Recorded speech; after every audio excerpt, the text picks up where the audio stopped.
আমরা এখন কথা বলবো আমাদের সেই প্রিয় ছাত্র শহীদ ওয়াসিমকে নিয়ে। তোমরা সবাই তাকে চিনো তো?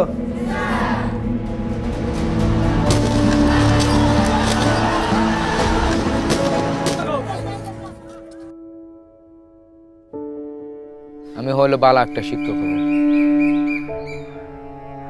শিক্ষকতাটা আমার পছন্দ হয়, এই কথা বলতো সবসময়।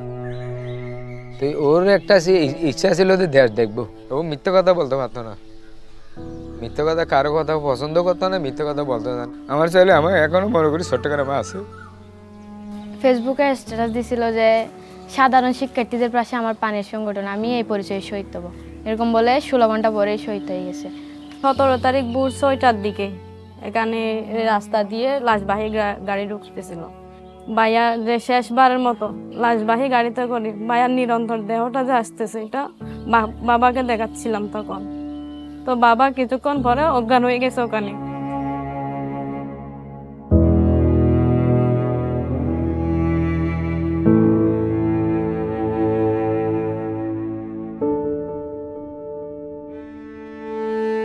মৃত্যুর স্বাদ সবারই বহন করতে হবে। ছেলেকে কুরবানি দিয়েছি, ছেলে কুরবানি হয়েছে দেশের স্বার্থে। আমার ছেলে এইভাবে যে চলে যাবে আমরা কখনো ভাবতে পারি। মিরাজ তো আমার ছেলে না, আমার বন্ধু ছিল।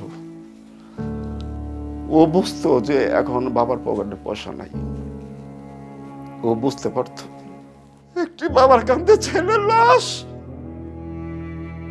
যেই বাবাই বহন করছে সেই জানে। আমার দেখতে দেখতে বৈশা রয়েছি তাজা, কিন্তু আমার ভিতরটা ঘুম যেরকম একটা কাঠের নষ্ট করে প্রতিটা মুহূর্তে আমার ভিতরটা এইভাবে টুকরা টুকরা।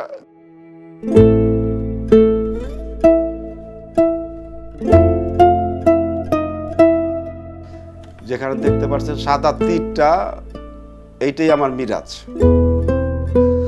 আর যাতে কোনো বাবার সন্তান না হারিত হয়।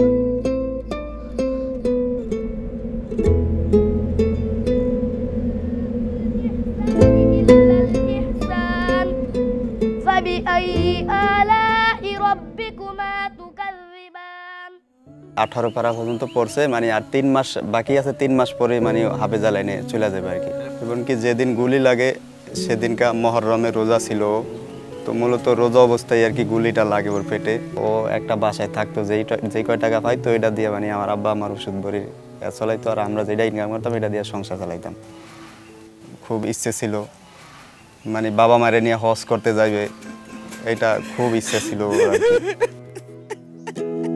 কতটা তুমি হারালে বন্ধু, কেঁদেছে অন্তর, জানো না তুমি হারাবার ব্যথা, জানে পলাশির প্রান্ত। হারিয়ে গেছে যেখানে মায়ের সোনার নলুকখানি, গোলা ভরা ক্ষেতের ফসল সাজানো ফুলদানি। এ হারানোর বেদনা তুমি রেখো অন্তরে, দেখবে তোমার দুঃখ লুকাবে পলাশির প্রান্তরে।